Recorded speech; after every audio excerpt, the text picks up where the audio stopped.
الحمد لله حمدا كثيرا كما أمر، والصلاة والسلام على حبيبنا محمد خير البشر. أما بعد، فحياكم الله وبياكم في ليلة جديدة من ليالي رمضان العظيم. إن شاء الله تبارك وتعالى نحن مستمرون معكم في حلقات هذا البرنامج الكريم، برنامج آية وحكاية. اليوم بإذن الله تبارك وتعالى هنعيش مع آية من آيات سورة الأنفال، وسورة الأنفال الآية 24، الجزء التاسع، الحزب الثامن عشر، الربع 72. الآية بتقول: بسم الله الرحمن الرحيم. يا أيها الذين آمنوا استجيبوا لله وللرسول إذا دعاكم لما يحييكم واعلموا أن الله يحول بين المرء وقلبه وأنهم إليه تحشرون.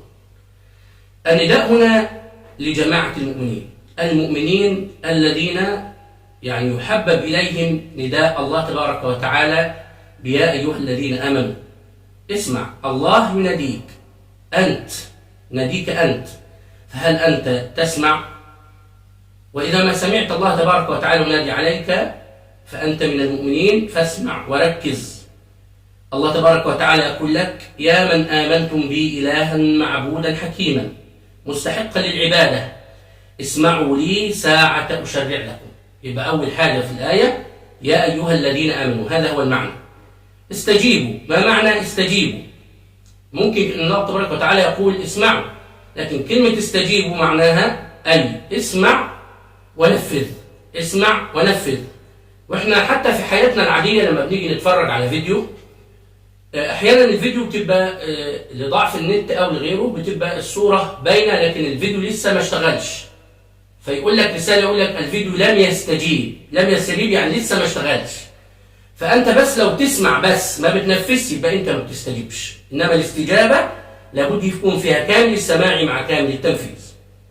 طيب، ليه بيقول لله وللرسول؟ لله هذا هو أمر الله تبارك وتعالى، ولما قال وللرسول، الرسول لا يأتي بشيء من نفسه صلى الله عليه وسلم، وإنما هو من باطن تشريع الله تبارك وتعالى. ليه؟ لأن الله تبارك وتعالى ورسوله يدعوننا إلى ما يحيينا. السؤال هنا: هل نحن أموات حتى يدعونا إلى حياتنا؟ أقول لك: هل هي الحياة التي أرادها الله تبارك وتعالى من المؤمنين أن نأكل ونشرب ونلبس ونتمتع؟ هل هذه هي الحياة التي أرادها الله تبارك وتعالى؟ لا. إنما الحياة التي أرادها الله تبارك وتعالى هذه، لو أن الحياة بمثل هذا فهي يأكلون ويتمتعون كما تأكل الأنعام والنار مثوى لهم. إنما حياة المؤمنين حياة متعلقة بالله تبارك وتعالى، افعل ولا تفعل. هذه هي الحياة الحقيقية التي أرادها الله تبارك وتعالى، والتي تستمر بالمؤمن من الدنيا حتى تدخله أعلى مناصب في الجنة. والله تبارك وتعالى يقول: أو من كان ميتا فأحييناه وجعلنا له نورا يمشي به في الناس كمن مثله في الظلمات ليس بخارج منها. فالذي في نور الله تبارك وتعالى هو الحي، والبعيد عن نور الله تبارك وتعالى وأوامر الله تبارك وتعالى وأوامر رسوله فهو الميت وإن ادعى أنه حي. سؤال مهم جدا. أنا بحاول أحافظ على الصلاة وبحاول أكون مستقيم على طاعة الله تبارك وتعالى، وإحنا بنربط ما بين الآية دي وختام الآية اللي فاتت. التقوى الاستقامة على الأمر والنهي، نفس المعنى بتاع النهاردة. أنا بحاول أستقيم، بحاول أثبت، لكن مع الوقت برجع تاني. أعمل إيه؟ الآية بتقدم 4 حلول. أول حل فيهم، وده مهم جدا، إنك تستشعر إن الأمر من الله تبارك وتعالى ورسوله. استجيبوا لله وللرسول.